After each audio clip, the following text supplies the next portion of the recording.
I'm doing my presentation on staying aware of opiates and heroin. The audience right here that I'll come up with are people who helped me with my sobriety in the past 2 years. A clean and sober lifestyle is the best lifestyle to live. According to NIDA, National Institute on Drug Abuse, each year, federal, state, and local governments spend up to $500 billion on drug abuse and prescription painkillers. But of the $500 billion, only 2 cents goes to prevention and substance abuse therapy. And that's a shock. More than 80% of substance abusers started using heroin and opiates and other drugs before they were at the age of 18. Heroin and opiates killed over 30,000 people in 2016. Heroin and opiates kill so many people each year. Of the 30,000 people, one of my best friends, Brendan McGeechee, was a victim of this epidemic. He died on October 5th, 2016. Stopping the deaths of this drug is something that we need to achieve. If you have an active opiate addict in your home, keep an emergency naloxone kit in your house. Naloxone is a revival kit for when you have a heroin overdose. It shoots into your leg and revives you. The rates for this statistic are currently rising as we speak. Since 1999, the use of addiction of these prescription drugs and heroin have quadrupled. Every death has gone unnoticed by the majority of the population. Staying in touch with the epidemic and looking up information is one thing we need to do. Being empathetic instead of sympathetic with the mourning families is a very huge way to help. In 2015, 276,000 adolescents were current non-medical users of pain reliever, with 122,000 having an addiction to prescription painkillers and heroin. People like myself, when I was an adolescent, were drawn into addiction easily. I never knew addiction could come so quickly until it was right there in front of my face. It is impossible, when in the strongest form of denial, to accept addiction or even acknowledge it. Open your mind to treatment and a new thinking process. My thinking process helped me change just about every aspect of my life right now. When it comes to the amount of children using these drugs, we become quite clueless as to why and how they get into these types of things. 6 questions may be asked to yourself, if you're a parent. Who, what, where, when, why, and how. Do not ever wait to ask a child if they've ever tried heroin or any other form of opiates. Who, if I'm a parent talking to my kid, who'd you do this with? What did you do? Exactly what drug? Heroin or any other type of opiate? Why did you do it? When did you do it? Where did you do it? How did you do it? Good question to ask a child. When dealing with an opiate addict or heroin addict, there are simple signs, not simple, but there are signs that you can check for to tell what drugs they're on. Every child comes and goes into the house at some point, whether they are with friends, family, significant others, or acquaintances. Parents do not know what the children are doing when gone, only what they are told. Look for signs and symptoms. Look for tiny pupils, sleepy eyes, nodding off, slow breathing, flushed skin, runny nose, vomiting, scratching, slurred speech, complaints of constipation, complaints of nausea, neglect of grooming, failure to eat, and constant wearing of long sleeves. The long sleeves is usually an indicator that somebody is shooting up heroin intravenously. Look around the child's room. A simple search of the room will be very beneficial. Things like aluminum foil, small glass pipes, tiny baggies, lottery tickets, burnt spoons, excess bottle caps, Q-tips with the cotton tips ripped off, syringes, rubber tubing, and square papers that are very precisely folded up are signs that a child has drug paraphernalia related to opiates and heroin in their room. Not growing up, but when I was in my midst of my abuse, my mom found a lot of lottery tickets in my room, and she always questioned me, why are you using lottery tickets? You're not old enough to buy them. Truth came out eventually that the drug dealers were wrapping heroin up in lottery tickets, and she looked that up and questioned me about it, and I was pouring into a bad spot, and I told her that's where my treatment started.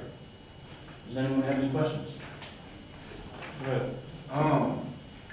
So you said, if I'm not incorrect, you said 30,000 adolescents, right? And that's like teenagers. Yeah. I mean, did you find any? Was all the research that you did based on like teenagers and pre-adults, or was it like for all overall? Most of it was based on adolescents, but yeah, actually most of it was, except 30,000 people. 30,000 people included adolescents and adults. So it was more Yeah. adolescents than adults that was. Okay, I think the number you quoted was 60 million that has been spent on the war on drugs. You're Oh, no. telling me 500 billion. Okay, that's a little different, that's a bigger Yeah, that's a number. big difference. 500 billion, and you're telling me out of 500 billion, out of every dollar, only 2 cents goes to actual treatment. Just 2 cents. Have you looked at any of the research where in these countries that have done away with their war on drugs? You know, they're not spending that money. Did you do any research on that? And if you did, what did you find? Here and there, but a lot of the countries aren't like America, and the ways that they bring down their drug abuse rates are to legalize the drugs all Mhm. together. And to me, that doesn't seem like a rational way or a wise way to decrease the amount of people using it. But some countries it works, I guess, and that's what happens in a lot of other places. Why would you say that it don't seem like a smart way? Why would you say, like, for them to want to legalize the drug to see if it would help others, why do you say it wouldn't be a smart decision? Well, in America right now, people are dying every day. Over 10 people are dying a day of heroin overdose. With the drug being illegal, making it easier to have access to these drugs such as heroin and opiates would just completely ruin people's lives because they have an easier access to get it. Right. And it really does not make sense to me at all. So the people that, or the countries that are legalizing, do they not have the same opiate abuse that we do? Are they legalizing things like marijuana and whatnot, or do they just not have the same opiate problem? They have the same opiate problem, but a lot of it goes undocumented because of the undevelopment of technology that a lot of the places have. So in reality, I could read a document or an informational paper that says, I only have 5,000 people in this country using heroin and opiates, or marijuana, or crack cocaine, or methamphetamine. But ultimately, if you look deeper in the country and do a survey of yourself, most likely you'll find 5 out of 10 people doing drugs for every 10 people you survey. Interesting. Did you do any research on just like the state in Michigan? No, I did not.